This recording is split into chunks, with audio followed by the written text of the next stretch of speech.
Samuel Sapka d'avoir accepté mon invitation. Réaction, Mathieu. J'aurais deux réactions. La première, c'est... c'est du concret, ça. Hein.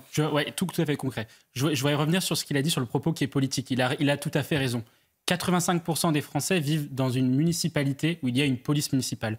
Les maires ont des pouvoirs de police. Donc, ça suffit d'avoir des maires qui aujourd'hui se défaussent de leurs responsabilités en termes de sécurité et dès qu'il y a un problème, un élément de criminalité ou même un problème d'insécurité, regardent du côté du ministère de l'Intérieur en disant c'est l'État qui ne fait rien et c'est pas nous qui sommes en charge de l'insécurité. C'est faux. Donc toutes les municipalités, Grenoble, Nantes, Marseille, etc., même Paris d'une certaine façon, doivent se poser la question et les Français devront, aux élections municipales en 2026, avoir en tête cet esprit-là, ce point-là, lorsqu'ils devront faire leur choix pour voter. Ensuite, le deuxième point quand même qui est à noter, et je t'en terminerai dessus, c'est la question de comment s'organise aujourd'hui le trafic de drogue dans un certain nombre de quartiers, et notamment à Grenoble, mais pas que, dans quasiment toutes les grandes métropoles françaises et même les villes moyennes. C'est qu'aujourd'hui, les narcotrafiquants, comme on ne peut pas être narcotrafiquant toute sa vie, puisque soit on en décède, soit on finit en prison, soit on devient repenti, les narcotrafiquants recrutent de nouveaux profils pour justement pour pouvoir justement faire prospérer leur trafic. Et ces nouveaux profils-là, il y en a deux. Les très jeunes, c'est pour ça que vous avez de nouveau des guetteurs, etc., qui ont 10, 11, 12, 13 ans. Là, hein. Et c'est pour ça que la délinquance a muté et qu'aujourd'hui, plus de 50% des profils interpellés dans les émeutes sont mineurs. Alors qu'aux émeutes de 2005, il n'y avait que 25%, 20% de mineurs selon les villes. Et puis le deuxième troupe, on va dire, qu'ils utilisent pour pouvoir faire le narcotrafic, ce sont les migrants. Et c'est pour cela aujourd'hui que vous avez dans un certain nombre de quartiers l'utilisation d'étrangers pour pouvoir faire prospérer le trafic de drogue. Et c'est ce qui explique pourquoi aujourd'hui, dans les phénomènes de délinquance, vous avez une surreprésentation statistique des étrangers dans la criminalité. 17% des faits de délinquance contre 7% dans la population nationale. Et ce que disait ce jeune homme, ce qui est intéressant aussi, c'est qu'il a constaté que les forces... La gauche, et notamment donc Raphaël Glucksmann, fait face à une difficulté, c'est que le Parti socialiste est en plein naufrage intellectuel et idéologique, puisqu'il s'est couché devant la France insoumise à deux reprises. D'une part sous la NUPES en juin 2022, sous cet accord électoral qui finalement n'est un accord programmatique qui reprend le programme quasiment intégralement de la France insoumise. Et ils ont manqué le coche en juin dernier, enfin après les législatives, après les européennes, puisque justement en refaisant le nouveau Front populaire, alors qu'il y avait eu un rééquilibrage, en quelque sorte, un rééquilibrage assez mineur finalement des électorats à gauche, du coup, ils auraient pu justement incarner une nouvelle gauche. Non, la difficulté qu'a la gauche d'un point de vue plus global, c'est le déclin électoral. C'est-à-dire qu'en fait, il y a de moins en moins de gens de gauche dans le pays depuis au moins 2010. Lorsque François Hollande arrive au pouvoir en 2012, il y a 40% à peu près de gens de gauche. Aujourd'hui, lorsque vous additionnez toutes les voix de gauche, quelle que soit l'élection présidentielle, législative, européenne, ça fait 30, 31, 32%.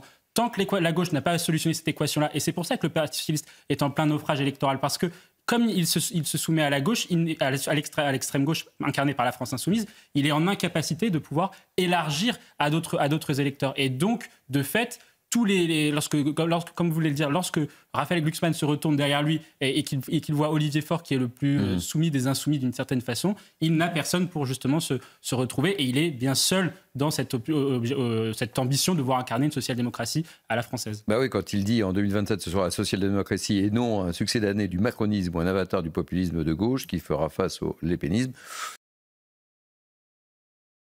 Pardon. Non, mais c'est un coup qui se comprend et qui s'explique d'un point de vue tactique et d'un point de vue justement, dans le cas de cette fameuse guerre des gauches que vous avez décrite, entre une gauche, on va dire, réformiste et de gouvernement qu'incarnerait Raphaël Glucksmann et la gauche radicale qu'incarne Jean-Luc Mélenchon. Il y a toujours eu cette guerre depuis au moins le 1920 entre ces deux gauches-là qui sont deux gauches clairement irréconciliables. Là, la question, elle se pose, moi je leur pose la question d'un point de vue électoral, c'est qu'en fait, quand on regarde électoralement les deux courants aujourd'hui, on s'aperçoit, comme vous l'avez dit, que Raphaël Glucksmann, finalement, son électorat est très proche de celui d'Emmanuel Macron, il y a au moins 10 points. C'est pour ça que la liste d'Emmanuel Macron fait que 14%, sinon elle aurait fait beaucoup plus en réalité. Donc il y a les électeurs là qui sont macronistes, et puis d'un point de vue électoral, pour le reste, il faut voir les députés socialistes, dans quel territoire ils sont élus, dans quelle circonscription ces gens-là sont élus. Ils sont élus soit parce que la France insoumise leur a filé des circonscriptions dans les territoires, dans les quartiers populaires, et donc effectivement ils sont tenus par l'électorat de Jean-Luc Mélenchon, qui est un électorat effectivement qui est sensible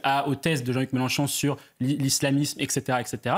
par exemple. Et puis, d'autre part, vous avez les deuxièmes circonscriptions dans lesquelles sont élus les députés socialistes, ce sont dans ce qu'on appelle le Grand Ouest, donc en Bretagne et en Pays de Loire notamment. Or, ce sont des territoires qui ont voté pour Jean-Luc Mélenchon à la présidentielle de 2022. Donc, si l'on se projette dans le cadre de prochaines élections, qu'elles soient législatives, anticipées ou une présidentielle anticipée éventuellement ou la présidentielle 2027, on s'aperçoit que les socialistes, d'un point de vue global, n'ont pas intérêt à quitter le Nouveau Front Populaire et n'ont pas intérêt à quitter cette alliance avec Jean-Luc Mélenchon. C'est ça le problème. Allez, j'ai ce soir un certain nombre de petites réactions politiques à vous faire écouter, puisque vous le savez, il y a une réunion. La prison aujourd'hui ne répond plus.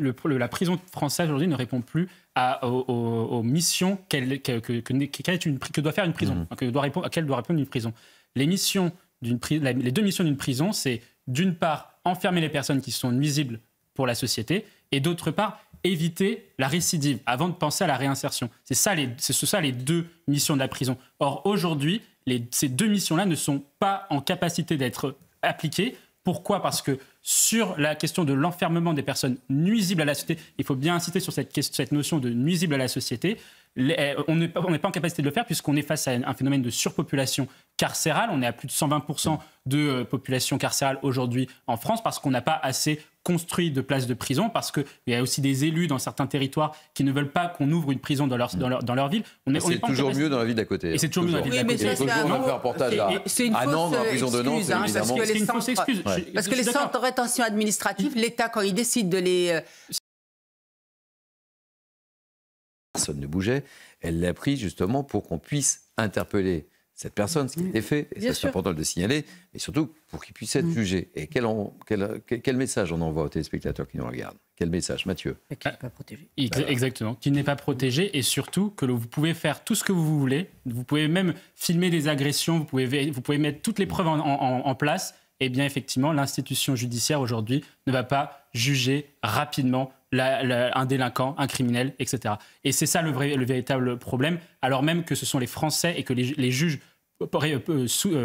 donnent justice et font la justice, exercent la justice au nom du peuple français. Aujourd'hui, ils pensent davantage, on a l'impression qu'ils pensent davantage à l'agressé plutôt qu'à l'agresseur. Et c'est cela qui crée de la défiance à l'égard de la justice. J'ai souvent coutume de rappeler ici qu'il y a moins de 50% des Français qui ont confiance en leur justice. C'est pas le cas pour la police, c'est pas le cas pour l'hôpital, c'est pas le cas pour l'armée. Donc à un moment donné, il va falloir que cette institution-là fasse aussi son examen de confiance de conscience, pour justement se dire pourquoi les Français aujourd'hui ne font plus confiance en la justice. Et je rappelle que le juge estimait que le placement en détention de cet homme, en détention provisoire, n'était pas proportionné, je dis bien n'était pas proportionné vis-à-vis de l'infraction commise.